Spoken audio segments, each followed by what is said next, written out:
question that haunts me is, how can we or parents or anyone trust Facebook? You've lost the trust, and we do not trust you with influencing our children.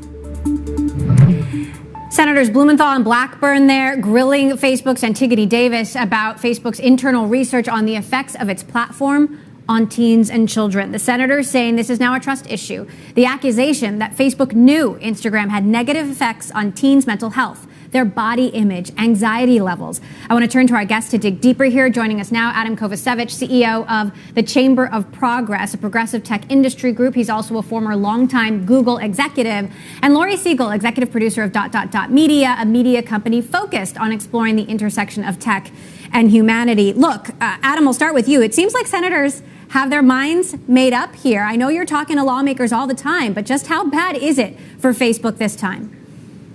Well, it's not great. I think, though, as far as the hearing today, when it comes to focusing on things that you hear parents and teenagers really concerned about, I think the Senate kind of whiffed in the sense that they focused really on these kind of prosecutorial questions about will Facebook publicly share its research, how Facebook treats whistleblowers, who's going to make the product decisions, a lot of questions along those lines.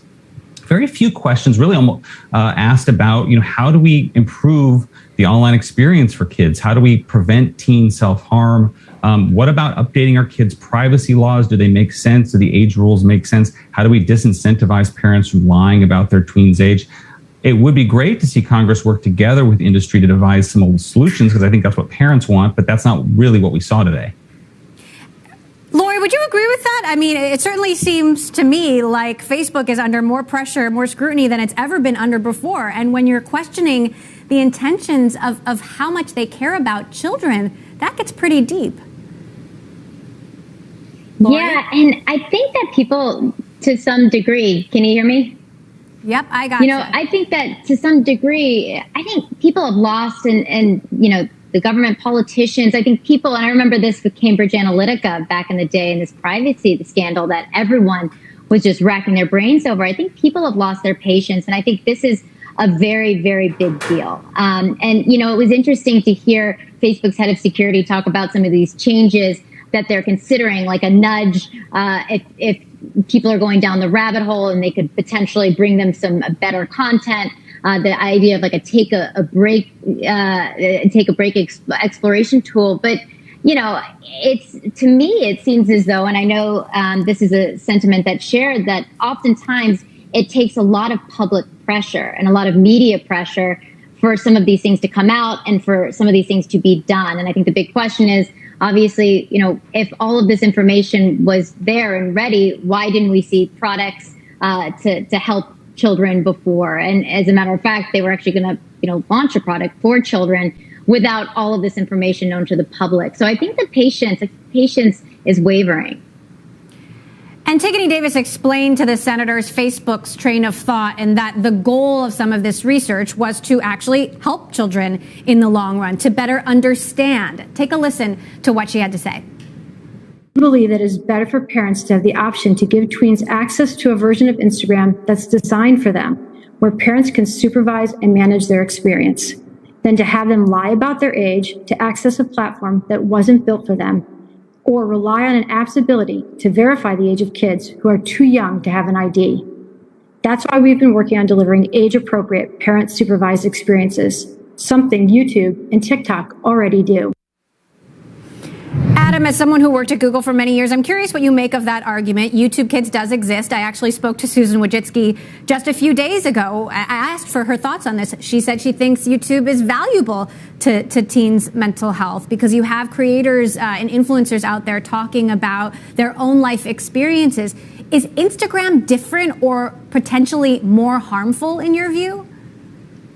Well, here's what we know. We know that kids are going to be online no matter what politicians say. If you rewind 10 years ago, what was happening is that they were on services that were really designed for adults, like main YouTube. thankfully, in the last several years, we've seen more of these services like YouTube Kids, as you mentioned, Messenger Kids, Apple's Family Sharing, and they provide really kind of a parentally supervised sandbox for younger kids.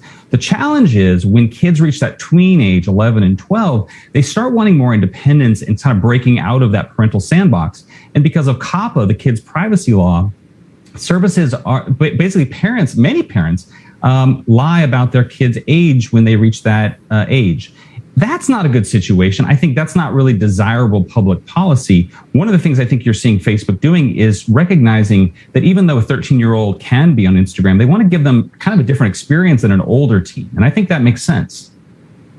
Now, as you say, Adam, more and more kids are online now. And I think one of the main concerns here is the real intentions of, let's say, a Mark Zuckerberg or an Adam Mosseri, the head of Instagram. They obviously they have children. They often invoke their children in conversations about kid safety on the platform. Adam Mosseri brought his own kids up when he said they were pausing Instagram Kids. Lori, you as well as I have interviewed a number of these executives in the past, and people are always asking, what are their intentions? I mean, do they really want to hurt our children? And I'm curious how you approach that question, because it seems to get to the heart of what infuriates the public about what we're hearing here.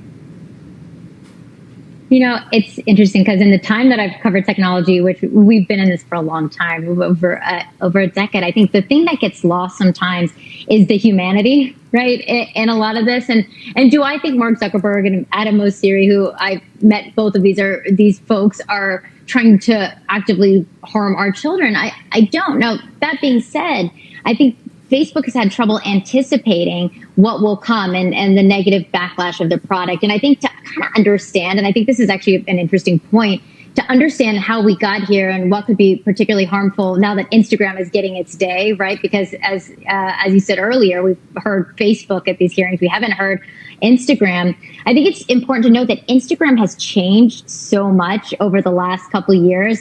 When Facebook acquired Instagram back in the day, Instagram was supposed to remain separate. It wouldn't be involved too much with Facebook. And then you had Instagram's founders, Kevin Systrom and Mike Leave. And I think that changed a lot. And in the last couple of years, and last year in particular, a lot has changed on the product side, right? It's integrated quite a bit more with Facebook. There's a shopping tab. So, there's more, it's easier to get more attention there. So, I think you have to understand that this is a product that has changed over the last couple of years, and you have to take it from that approach. And what does that mean for our children? And I think you're seeing that in some of these studies that came up. And I'll just mention, I think Facebook is building out another dimension. They're devoting quite a bit of money and time into the metaverse. And we've got to really have a conversation about even the metaverse and this idea that they want to build a better world in the virtual space and what that's going to mean for our children. Absolutely. This is all happening at the same time that China is cracking down on children's access to technology. And I thought there was a particularly interesting quote from Senator Sullivan saying he's not a fan of China, but agreeing with the Chinese government about wanting to limit the time teens are spending on social media and gaming platforms. He said, I believe that we're going to look back 20 years from now and see the massive social and mental health challenges that were created by this era. Maybe it might be the one time where we say, why didn't we, like the Chinese Communist Party, say, take a break? Adam, what's your reaction to that? I'm just completely amazed that one of our senators would look with admiration upon what the Chinese government has done. Look, if we take a step back, we need to take a holistic look about how kids and families are using technology. During the pandemic, social media messaging, these were critical lifelines for many kids who were stuck at home, a critical way for them to stay in touch with their friends. 2/3 of teenagers said that social media was important to them during the pandemic. And yet, technology isn't always good. We know, and this comes out in the research, that sometimes it can make things harder for teenagers. But what I hear is parents, grappling with a lot of these questions about screen time, bullying, jealousy.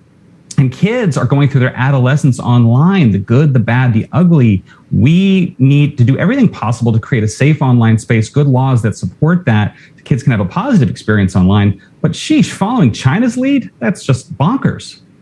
I'm curious, Adam, what you think of how Facebook has handled this whole situation from a communications perspective. It seems like, at least from the public perception, the brand trust, so much has been lost, and Facebook just can't win. Yeah, I do. I wonder if there's a little bit of a gap between what journalists and kind of politicians focus on and what the average person focuses on. Would I do everything the way they've done it? No. But I do think one of the things about the coverage is that it holds up a mirror to the company. And look, sometimes looking in a mirror can be painful. Sometimes looking in a mirror can illuminate blind spots. I think one of the things you've seen happen over the last couple of weeks as the stories have come out is that they've tried to see how the world sees them and act accordingly. They put a pause on Instagram Kids. But they've also done things like announce their intention to roll out new parental supervision tools for younger teens on Instagram. Look, so sometimes that holding up of a mirror can be painful, but ultimately, if they've pursued growth at the expense of a positive experience for their users, then a lot of people would just say, I don't want to keep coming back to these services. So I think they do have some incentive to fix some of these things that surface in their own research. Well, and I just want to push back a little bit there, because it's not just the journalists and the media's perception of these issues. I mean, we're looking at now the entire internal research, 6 different documents, and having similar interpretations. But you and I can debate that off the air. Adam Kovacevic, CEO of the Chamber of Progress, and Lori Siegel, Media executive producer. Thank you both for joining us. The debate will continue. Coming up, changes at the helm of Amazon Whole Foods. We will